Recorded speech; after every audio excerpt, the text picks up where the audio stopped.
ओम साई राम। तो हैं हम अध्याय नंबर 27 पे। तो सभी से आग्रह यही है कि चैनल को सब्सक्राइब कीजिए और पूरे वीडियो आपको हमारे यूट्यूब चैनल पे ही मिलेंगे।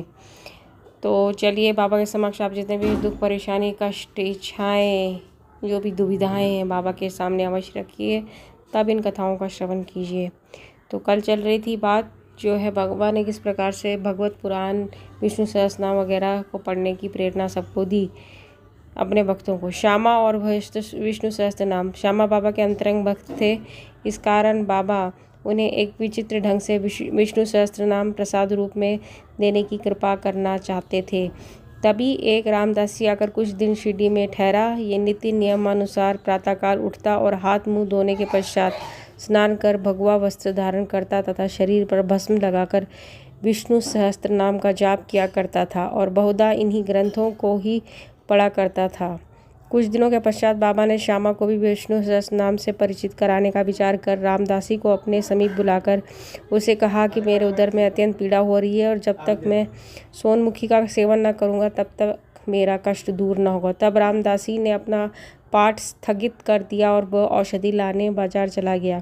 उसी समय बाबा अपने आसन से उठे और जहाँ वो पाठ किया करता था वहाँ जाकर उन्होंने विष्णु सहस्त्र नाम की वह पुस्तिका उठाई और पुनः अपने आसन पर विराजमान होकर श्यामा से कहने लगे कि यह पुस्तक अमूल्य और मनोवांछित फल देने वाली है, इसलिए मैं तुम्हें इसे प्रदान कर रहा हूँ ताकि तुम इसका नित्य पठन करो। एक बार जब मैं बहुत रुग्ण था तो मेरा हृदय धड़कने लगा। मेरे प्राण पखेरु उड़ना ही चाहते थे कि उसी समय मैंने इस सद्ग्रंथ को अपने हृदय पर रख लिया।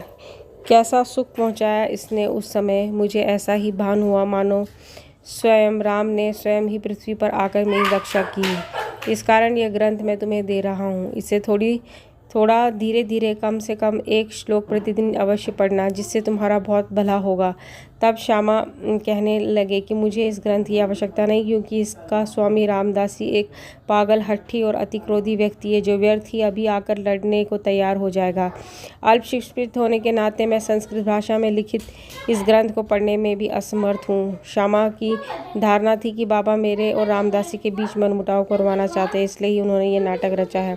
बाबा का विचार उनके प्रति क्या था ये उनकी समझ में न आया। बाबा येन केन प्रकरण विष्णु सहस्त्र नाम उसके कंठ में उतार देना चाहते थे। वे तो अपने एक अल्प शिक्षित अंतरंग भक्त को सांसारिक दुखों से मुक्त कर देना चाहते थे।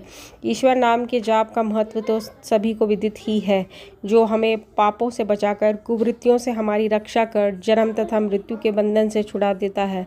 यह आत्मशुद्धि के लिए एक उत्तम साधन है, जिससे न किसी सामग्री की आवश्यकता है और न किसी नियम के बंधन की। इससे सुगम और प्रभावकारी साधन अन्य कोई नहीं। बाबा की इच्छा तो श्यामा से ये साधना कराने की थी, परंतु श्यामा ऐसा न चाहते थे, इसलिए बाबा ने उन पर दबाव डाला। ऐसा बहुधा सुनने में आया है कि बहुत पहले श्री एकनाथ महाराज ने भी अपने एक पड़ोसी ब्राह्मण से विष्णु सहस्त्र नाम का जप करने के लिए आग्रह कर उसकी रक्षा की थी। विष्णु सहस्त्र नाम जाप चित्त शुद्धि के लिए एक श्रेष्ठ तथा सरल मार्ग है, इसलिए बाबा ने श्यामा को अनुरोध पूर्वक इसके जाप में प्रवृत्त किया। रामदासी बाजार से तुरंत सोनमुखी लेकर लौट आया। अन्ना चिंजी कर जो वहीं उपस्थित थे प्रायः पूरे नारद मुनि थे और उन्होंने उक्त घटना का संपूर्ण वृत्तांत रामदासी को बता दिया। तो रामदासी को जब बढ़ाया तो वो थोड़ा सिरपिटा तो जरूर ही गया होगा, लेकिन बाबा जो चाहते थे उन्होंने वो कर दिया। तो विष्णु सहस्त्र नाम का जाप अत्यंत आवश्यक है। चैनल को सब्सक्राइब अवश्य कीजिए। ओम साई राम।